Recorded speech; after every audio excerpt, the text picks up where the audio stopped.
아주 어린 그 나이 때 아이들이 뭐를 하냐면 소꿉장난을 합니다. 이 소꿉장난을 하는 광경을 자세히 지켜보면 각자 역할이 다 있어요.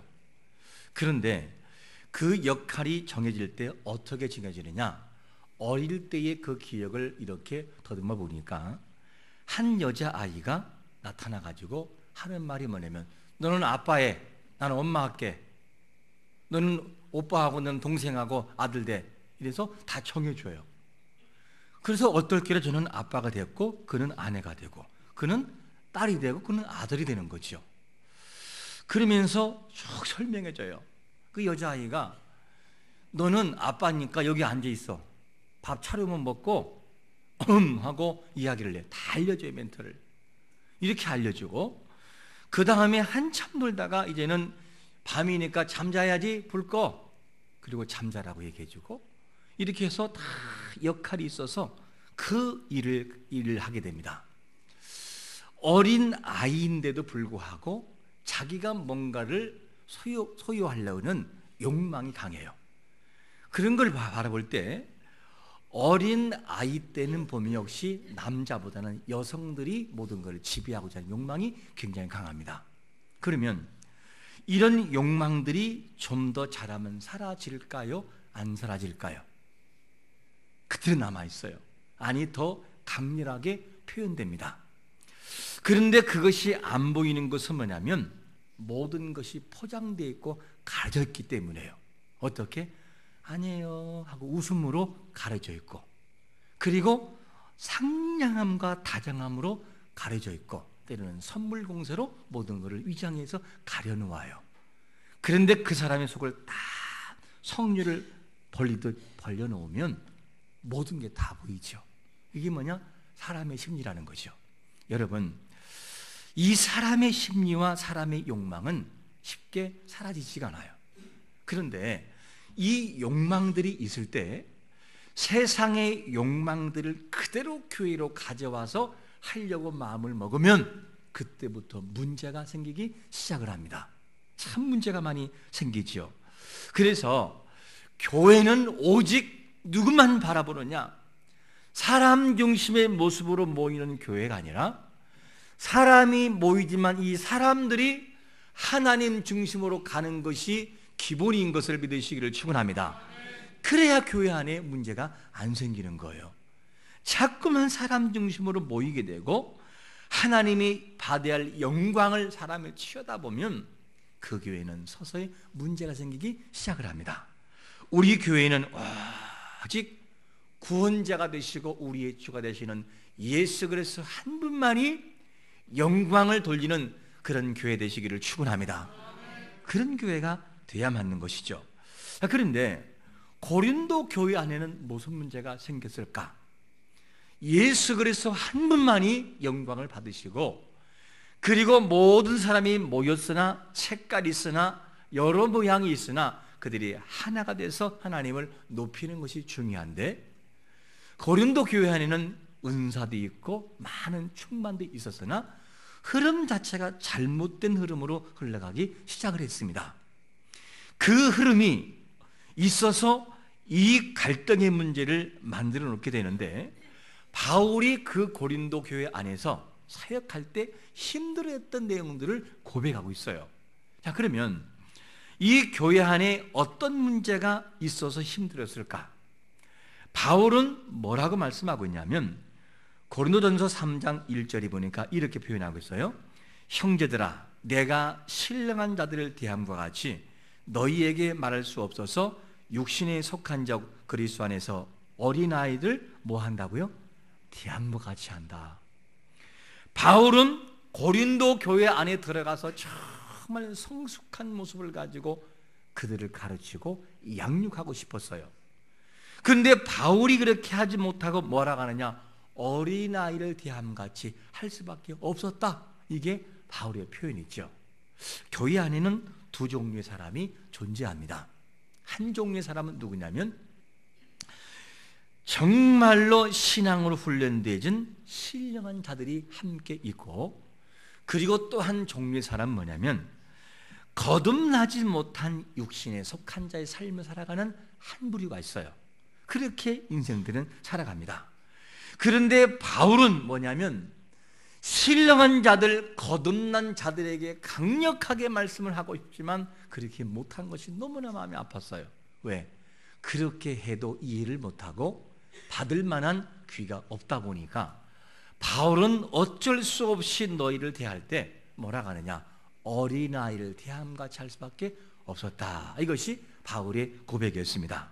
그러므로 성도는 시간이 지나면 지날수록 성장하고 자라야 됩니까? 그대로 있어야 됩니까? 자라야 되죠. 다 살아야 되는 것이 맞아요. 그런데 이 고린도 교회 안에 성도들은 자라지를 못했어요. 항상 거기에서 머물러 있었습니다. 그러다 보니까 바울은 뭐라고 하느냐? 신령한 자들을 대함같이 내가 하고 싶었다 너희들에게. 하지만 너희들의 신앙이 아직도 초보적인 신앙, 육신에 거하는 자의 습성을 가지고 살다 보니 내가 그렇게 못했다. 그것을 말씀을 통해서 말하고 있습니다. 자, 그러면 바울이 그렇게 신령한 자들을 대함같이 하고 싶었다고 한다면 신령한 자는 누굴까? 누가 신령한 자냐? 신령한 자들은 바로 뭐냐면 성령을 받아 구원에 이르고 영적으로 성숙하여 자기 자신의 삶이 계속적으로 한 계단 한 계단 올라가는 성숙의 모습을 보여준 사람이 누구냐? 신령한 자인 거죠. 이런 신령한 자들은 어떤 말을 하더라도 자기 자신을 항상 살피고 성찰하게 되죠. 누가 말을 하더라도 그거를 실족하지 않아요. 어린 자가 자기 자신에게 뭔가를 충고의 말을 하도 깊이 생각합니다. 어떤 고민하느냐? 이 어린 자가 나이가 많은 선배에게 이야기할 때는 얼마나 고민했을까? 저 사람이 나에게 이런 말을 할 때는 어느 정도의 고민했을까 생각을 하면서 그가 말을 진심으로 마음에 담고 마음속에 담고 자기를 성찰해 보는 거예요. 그래, 저말처럼 혹시 내가 부족하진 않나? 그러면 자기를 진심으로 바라보는 자, 이런 자들이 누구냐? 신령한 자에 속하는 성숙한 자들인 것을 믿으시기를 축원합니다. 그런 자들이지요. 그러면 바울은 고린도 교인들에게 뭐라고 말하냐면 이렇게 못했던 거예요. 왜냐? 어린아이를 대하듯이 할 수밖에 없었다는 거예요. 어린아이들에게 회초리를 가지고 때리면 그 아이는 다시는 무서워서 오지를 않아요. 기르는 강아지도요, 회초리 들고 파리채를 들고 혼내면 눈치 보고 안 와요. 그게 뭐냐면 어린 마음이에요. 어린 마음. 그래서 바울은 뭐라고 하느냐? 이런 자들에게, 고린도 교회 안에 있는 자들을 일컬어 뭐라고 표현하느냐? 육신에 속한 자라, 이런 표현을 쓰고 있어요. 다른 말로 말하면 어린아이에 속한 자의 모습이다, 이렇게 말을 하게 됩니다. 그러면 보편적으로 육신에 속한 자를 말할 때는 누구를 말하냐면 비그리스도인을 말합니다. 그러나 본문 속에서 육신에 속한 자는 어떤 사람이냐? 분명히 성령도 받았어요. 그리고 하나님도 알아요. 믿음이 뭔지를 알기는 알지만 그의 살아가는 삶의 패턴이 어디 이끌려가느냐? 육신의 삶이 이끌려가는 거예요. 성령은 분명히 말씀하고 성령은 내 마음속에 계속 두드리는데 육신의 사역을 쫓지 못하고 육신의 생각을 쫓아 살아가는 거예요. 그러다 보니까 육신의 생각은 사망과 패망인데 성숙할 수가 없는 거지요. 여러분, 육신을 따라 살아가는 자가 아니라 성령을 쫓아 살아가는 자가 되시기를 축원합니다. 그래야 성숙한 자가 될 수 있다는 거예요. 이것이 안 되면 성숙한 삶을 살아갈 수 없는 것이죠. 고린도 교인들 안에는 뭐냐면 분명히 구원을 알고 은혜를 아는 사람이었는데 살아가는 삶의 모습이 뭐냐? 천국의 시면다운 삶을 살지 못하고 늘상 육신에 져서 살아가는, 육신의 옷을 벗지 못한 초보적인 모습을 가지고 살아갔던 거예요. 그러니까 항상 거기에서 머물러서 한 그 단계를 올라서지를 못하는 거예요. 여러분, 넘어지는 사람은 계속 그것 때문에 넘어져요. 왜냐? 성숙하지 못하기 때문이죠. 이것이 뭐냐면 고린도 교인들 안에 있었던 문제였다 하는 것을 알 수가 있습니다. 여러분 20살이 돼도 밥을 먹어주면서 아가야 밥 먹자 까까 하면서 하면은 보기가 좋아요, 안 좋아요? 아유, 보기가 좋습니까? 20살인데 밥 차렸다 먹으라 그러면 와서 먹어야죠. 그런데 어린아이 어떻게 해요? 항상 20살 되더라도 김치를 쪽 빨아서 찢어서 먹어라 한다면 얼마나 이것이 보기가 안 좋겠어요. 근데 고린도 교회인들이 다 그랬다 그 말이에요.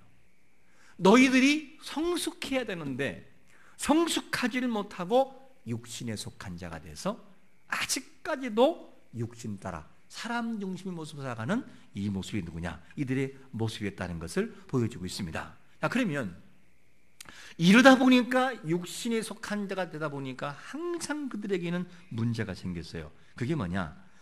육신에 속한 자의 모습에서 항상 갈등의 문제가 생겼어요.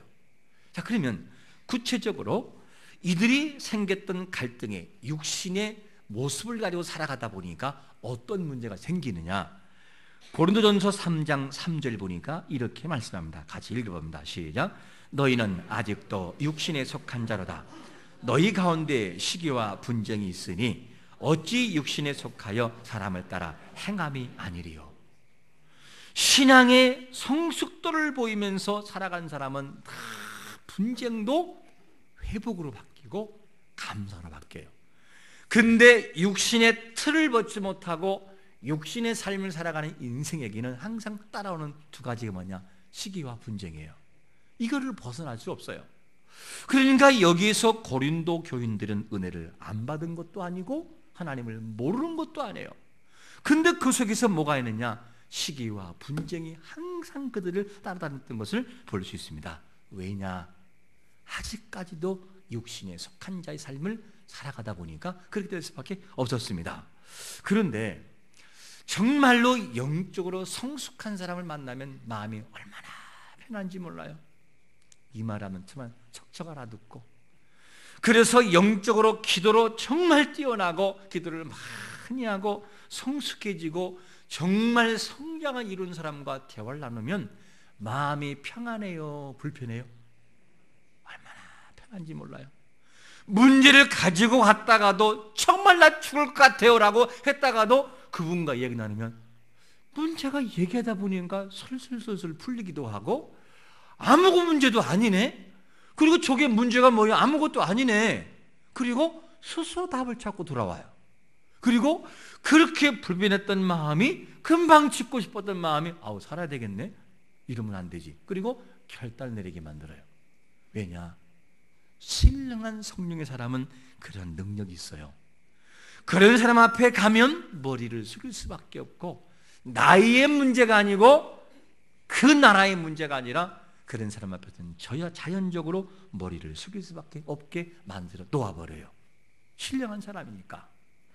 이런 사람이 되는 것이 뭐냐면 성도의 목적인데 그렇게 되지를 못했어요. 고린도 교회는. 그러다 보니까 육신에 속해 살아가다 보니까 시기와 분쟁이 생겼어요. 그래서 이 시기와 분쟁은 구체적으로 어디로 방향으로 흘러가느냐? 당파로 흘러가요. 파당을 져버려요. 이런 모습으로 흘러갈 수밖에 없었습니다.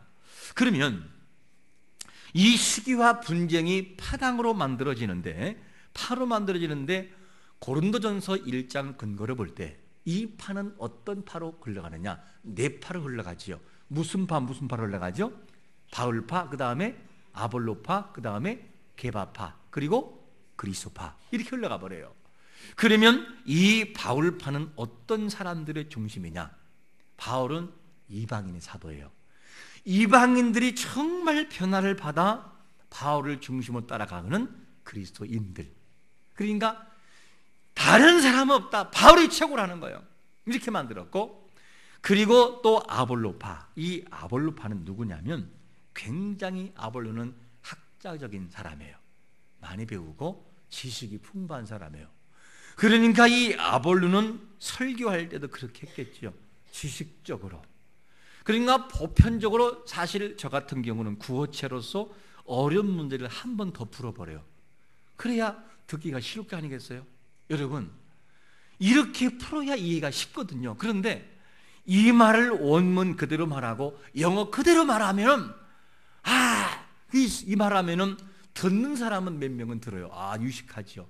그런데 3분의 1은 이게 무슨 말인지 몰라서 적어놨다가 인터넷 가지고 이게 무슨 말인지 찾아봐야 아, 그 말이었구만.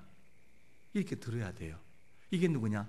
아볼로파. 쉽게 말하면 지식층으로 구성되어 있는 파들이 나와 있고, 그리고 누구냐면 게바파. 게바파는 유대인 성도로 중심이 이루어진 파라고 볼 수 있고, 그리고 그리스파는 누구냐? 보수주의적인 성향 가진 파들이라 볼 수 있어요.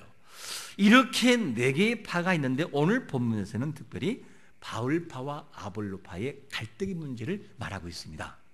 이렇게 해서 파당이 지어지는데, 중요한 것은 뭐냐면 교회는 파를 만들어서 안 되고 파라는 파는 다 쓸어서 그냥 감자탕에 넣고 먹어버려야 돼요. 파를 만들면 이 파당 때문에 교회가 시끄러워지게 되고 문제가 생기기 시작해요. 여러분, 교회는 하나님 중심으로 모여야지 사람 중심의 모습으로 파를 만드는 것은 하나님이 기뻐하지 않는 것을 믿으시기를 축원합니다. 사람 중심으로 반드시 모이고 파당을 만들면 문제가 100% 생기게 돼 있어요. 그래서 교회에서는요, 직분을 불러야 돼요. 부를 때 뭐라 하죠? 부를 때, 야, 영자야, 야, 영수야, 야, 뭐 이렇게 부르면 안 되는 거예요. 교회에서는 반드시 직분을 불러야 되는 거죠. 중직분들, 여기는요, 연세가 지긋하시지만 중직이 아닌 분도 있고, 나이가 어리지만 중직되신 분도 있어요. 그러면 나이가 많다가 중직되는 분에게 야, 일로 와봐, 이렇게 해야 돼? 안 되는 거예요. 존중해야 돼요. 그래야 그 사람이 올라가는 거예요. 꼭 교회 안에서는 직분을 부르고 이름 부르지 말고, 이런 것들이 교회 안에 잘 지켜질 때 교회는 사람 중심이 아닌 그리스도의 중심으로 가는 거예요. 이런 기초부터 안 지켜지게 되면 그때부터 문제가 생기기 시작하는 거예요. 그렇게 하다 보면 밖에 나가면 이 사람 중심으로 모이게 되고, 야, 너 술판 버리고 별일이 다 생기는 거죠. 그거는 교회가 아닌 거죠. 하나님을 아프게 하는 거예요. 그러므로 여러분, 교회의 중심은 어떤 중심이냐? 사람 중심이 아니라 하나님 중심으로 모여질 때 그 속에 회복이 있고 기쁨이 있고 행복이 있는 것을 믿으시기를 축원합니다. 할렐루야. 이런 교회가 되는 것이 맞는 거죠. 그래서 이런 갈등 때문에 파당이 생겼어요. 그게 도무지 안 되겠다 싶어서 바울은 뭐냐? 하나님의 감동을 받은 바울은 이 지도자가 뭐냐? 교회에서 너희들이 그렇게 바울파, 아볼로파, 그리스파라고 하는 그 지도자가 다 누구냐?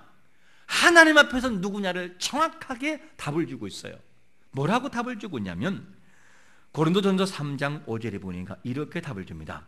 그런즉 아볼로는 무엇이며 바울은 무엇이냐? 그들은 주께서 각각 주신 대로 너희로 하여금 믿게 한 뭐라고요? 사역자라는 거예요. 이 바울과 아볼로가 뭐냐? 그들은 하나님의 영광을 위하여 한 분이신 하나님의 그분을 쫓아 살아가기 위해서 함께 세워진 사역자다. 그들이 주인이 아니다. 그들이 주인이 아니고 오직 한 분 하나님만이 주인이야. 이거를 명쾌하게 답을 주고 있어요. 여러분, 교회는 파로 모이는 것이 아니라 모든 사람이 모여져 하나님을 찬양하기 위한 목적을 가지고 살아갈 때 진정한 교회상이 정립되는 것을 믿으시기를 축원합니다. 그게 교회라는 거예요. 이것이 안 되면 그때부터는 문제가 생기기 시작을 합니다. 교회 안에는 은사가 많은 사역자가 있을 수 있고 더 잘하는 사람이 있을 수가 있어요. 왜? 사람은 똑같지가 않고 은사가 각각 다르기 때문에. 그러면 이 사람은 은사가 많기 때문에 너무 소중한 사람이고, 이 사람보다 은사가 조금 적은 사람은 덜 소중한 사람인가요? 아니라는 거예요. 이 사람은 하나님이 처음 줄 때부터 분량을 10개를 줬어요. 그러니까 10개를 감당하는 거예요. 조금만 해도 이 사람은 7개의 능력이 일어나는 거예요. 왜? 그렇게 줬으니까. 이 사람은 5개인데 축을하고 해야 5개가 나오는 거예요. 조금 나태하면 2개밖에 안 보이네. 그래도 뭐냐? 다 똑같은 하나님의 사역자들이 일뿐이라 그 말이에요. 그들이 위대한 게 아니고 그들을 세운 자가 위대한 것을 믿으시기를 축원합니다. 이런 가치와 이런 사역에 대한 정돈이 안 되면 그때부터 문제가 되기 시작하는 거죠. 저는 부목사로서 10년을 함께 섬겼던 사람이에요. 대형교회니까 부교육자가 많잖아요. 그러면 교육자들이 7명, 8명 되면 다 각각 달라요. 어떤 사람은 사랑의 색깔이 짙은 부교육자가 있고, 어떤 부교육자는 정말로 지식적인 부교육자가 있고, 어떤 사람은 마음에 국률이 많아서 그냥 빨려 들어가는 사역자가 있고, 어떤 사람은 쌩쌩하고 그냥 냉철하고 판단력이 분명한 사람이 있어요. 그러면 교구에서 어떤 일이 벌어지느냐? 교구에서 이제는 2년 정도 돌아가다 보면 어떤 이 교구의 부목사님들은 너무너무 좋아서 막 내 스타일이라고 그러면서 난 서목사님밖에 몰라, 이런 사람도 있어요. 또 어떤 사람 뭐냐면 난 저 사람 내 스타일이 아니야, 사랑도 없고 뭐도 없고 저 사람은 신방하면 안 받아. 대신방은 안 받네. 그 교회, 큰 교회들은 부교육자들이 다 신방을 해요. 담임 목사들이 안 합니다. 너무 크다 보니까. 그러면 내 마음에 들면 신방을 받고 안 들면 안 받아요. 사람 중심으로. 그래서 대신방할 때 선목사님 바꿔달라는 거예요. 돼요, 안 돼요? 안 되는 거예요. 그거는. 왜? 그 사람은 그 사람 나름대로의 은사가 있는 거고, 이 사람은 이 사람 나름대로의 은사가 있을 뿐이에요. 그냥 각각 거기에 세워진 것 뿐이에요. 이거를 인정하지 않는 순간 인간 중심으로 나갈 수밖에 없다는 거예요. 그러다 보면 교회가 자꾸만 문제가 생겨요. 또 어떤 사람은 나는 김 전사님은 좋은데 박 전사님은 안 좋아. 그리고 김 전사님밖에 몰라. 어떤 사람은요, 참 죄송합니다, 못된 분들도 있어요. 무슨 말이냐면 이분이 좋다고 다른 사람은 인사도 안 해요. 저 사람은 사역자도 아니라고. 그런 사람도 있더라고요. 얼마나 속상해서, 이 전사님이 얼마나 속상하겠어요. 네? 그러니까 이렇게 해서 자꾸만 사람 중심으로 나가다 보면 그게 파요, 쉽게 말하면. 그러나 이 사람이 마음에 들든 마음에 들지 않든지 하나님이 세운 사역자이기 때문에 이 사람을 통하여서 나오는 것이 있다는 거예요. 하나만 예를 들어 볼게요. 때로는 사역자들이, 부교육자들이 신방전사들을 정말로 혼낼 때가 있어요. 잘못해가지고. 그러면 막 엉엉 울어요, 막 거기서. 그리고 그 부목사님이 다시 대신방가가 신방하면서 설교를 해요. 그러면 이 사람이 은혜를 받을까요, 안 받을까요? 받을까, 안 받을까요? 여러분은 안 받을지 몰라, 그 사람은 받아요. 그건 감사하다는 거죠. 그렇게 돼야 되는 거죠. 그래서 교회 안에는 모든 사역자들이 있는데 그들이 주인이 아니라 하나님이 주인이에요. 그래서 그들은 그 자리에, 그 위치에 세워놓았기 때문에 그들을 중심으로 가면 그때부터는 문제가 생기기 시작하는 겁니다. 이렇게 돼서 고린도 교회 안에도 이런 문제가 생기기 시작했던 거예요. 여러분, 하나님의 일꾼들은 단지 하나님의 일을 맡아 수고할 뿐이지 주인이 아니란 사실을 믿으시기를 축원합니다. 이거를 정돈하지 못하면 정말 일할 때 힘들어져요. 우리는 이 세상의 밭에서 열심히 일을 하다 보면 하나님 나중에는 복을 주시고 그냥 그 복대로 일한 대로 갚아주시는 거죠. 그런데 고린도 교회 안에는 뭐가 있느냐? 이런 것들이 안 됐던 거예요. 사람 중심으로 모였던 거예요. 그러니까 교회 안에 문제가 생기다 보니까 어쩔 수 없이 파에 대해서 얘기를 안 할 수가 없는 상황으로 가게 됐던 것입니다. 여러분, 아무리 바울이 똑똑하고 능력이 많아도 하나님의 영역을 감당할 수 있겠습니까? 못하는 거예요. 아볼로가 아무리 지식이 많아도 하나님의 그 지식의 영역을 올라갈 수 있겠습니까? 못하는 거예요. 그러므로 바울이 해야 할 영역이 있고 아볼로가 해야 할 영역이 있어서 그 하나님의 영역을 침범할 수가 없다는 거예요. 그래서 그 사역자들의 한계를 딱 정해놓고 있거든요. 뭐라고 정해놓고 있느냐? 이렇게 정하죠. 고린도전서 3장 7절 보겠습니다. 그런즉 심는 이나 물주는 뭐라고요? 아무것도 아니로되 오직 뭐하게? 자라게 하시는 이는 누구라고요? 하나님뿐이라는 거예요. 왜 물주지요? 자라게 하려고. 왜 심지요? 자라게 하려고. 그런데 자라게 하는 것을 사람이 할 수 있느냐? 못한다는 거예요. 그 영역은 누구 영역이에요? 하나님의 영역이라는 거예요. 근데 우리는 뭐냐면 자꾸만 이 영역을 침범해서 내가 하려고 할 때가 얼마나 많은지 몰라요. 그러다 보니까 힘들고, 그러다 보니까 넘어지고, 그러다 보니까 좌절하고. 여러분, 자라게 하는 영역은 사람이 못하는 거예요. 물을 준다고 식물이 무조건 사나요? 말라 죽을 수 있어요. 생명을 살리는 것은 하나님 외에는 다른 이가 침범할 수가 없다는 거예요. 이 사실을 뭐냐? 사역, 파당, 이 모든 것을 중심으로 다 묶어서 봐라. 바울이 능력을 할 수 있겠느냐? 아볼로가 할 수 있겠느냐? 그들은 나를 위하여 하나님의 영광을 위해 세워진 것이고, 그 생명을 살리고 자라가는 것은 그들의 영역이 아니라 내 영역이야. 이거를 소개해 주고 있습니다. 그러므로 너희는 교회 안에서 파당은 아무것도 아니다.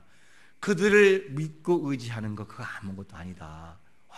오직 자라게 하시는 누구를? 하나님을 바라봐야 된다. 이거를 우리에게 말씀해 주고 있습니다.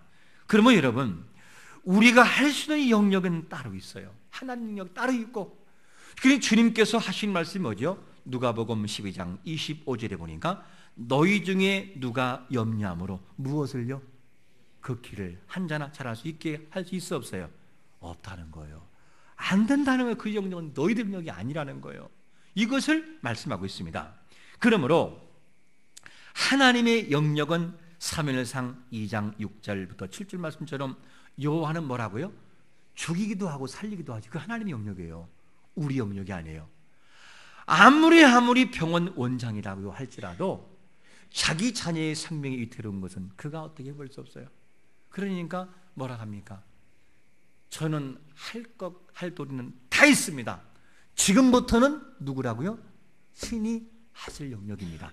의사들이 이렇게 말을 해요. 무슨 말이냐? 제가 할 수 있는 의술과 지식과 모든 걸 동원해 다 했는데 이 생명이 살고 죽는 것은 내 영역이 아닙니다. 하나님의 영역입니다. 이제는 그분의 손에 달려 있습니다. 이렇게 말하죠. 높아지는 거 우리 영역이 아니에요. 하나님이 높여줘야 높아지는 거고요. 모든 것 되게 하는 거 하나님이 해줘야 되게 하는 거고, 지옥에 들어가 죽은 인생 생명으로 구원하는 거 우리 영역이 아니야. 하나님이 끌어줄 때 올라갈 수 있는 것이죠. 이거를 명확하게 정돈하고 있는 것을 보게 됩니다. 하나님의 영역, 살리는 영역이고, 하나님의 영역, 자라게 하는 영역이에요. 우리의 영역은 그 이상 될 수 없다는 사실을 우리에게 말씀해 주고 있습니다. 그러므로 이것을 정돈할 때 충성할 수 있어요. 지금 내가 열심을 다하면 나머지 하나님이 하실 일이다라는 것을 우리는 정돈하게 되는 것이죠. 이걸 정돈하지 못하면 우리는 힘들어지는 거예요. 그래서 하나님의 거룩한 교회에서 성도들이 정돈할 것이 뭐냐면, 오늘 고린도전서 3장 8절에 보니까 뭐라고 말씀하느냐? 심는 이와 물 주는 이는 한 가지나 각각 자기의 일한 대로 무엇을요? 자기 상을 받을 뿐이에요. 그것으로 끝나는 거예요. 자기 상을 받는 것뿐. 살리고 자라가는 것은 우리 영역이 아니라는 것이죠. 때로는 마음이 높아져서 우리가 에너지도 없고 할 수 없는데 하나님의 영역을 내가 하려고 고민할 때가 있어요. 그거는 불가능한 거예요. 하나님만이 하시는 영역이 따로 있어요. 그러면 여러분, 우리가 맡은 바 일을 충성스럽게 감당하되 하나님의 영역을 인정하며 살아가기를 축원합니다. 그래야 바른 충성과 헌신이 나올 수 있다는 거예요. 그러면 여러분 잊지 말 것은 뭐냐? 우리의 영역은 이 땅에서 물을 주고 심는 거 열심히 하는 것까지이고, 그리고 모든 것을 자라게 하시고 살게 하시는 것 하나님의 영역이다. 이 사실을 인정하고 자라게 하시는 하나님의 영역을 100% 인정하면서 우리가 할 수 있는 것은 뭐냐면, 주여 절대자이신 당신을 제가 의지합니다. 하나님 당신만이 이 일을 할 수 있고 당신만이 자라게 할 수 있고 당신만이 할 수 있사오니 주여 절대자이신 당신을 신뢰하되 철저히 신뢰하며 나가게 해 주옵소서. 이 고백이 나올 때 하나님 앞에 건전한 충성할 수가 있는 것입니다. 여기 계신 모든 분들은 절대자이신 하나님의 영역을 100% 인정하고 오직 그분을 100% 신뢰할 수 있는 믿음으로 나가기를 예수 그리스도의 이름으로 축원합니다. 아멘.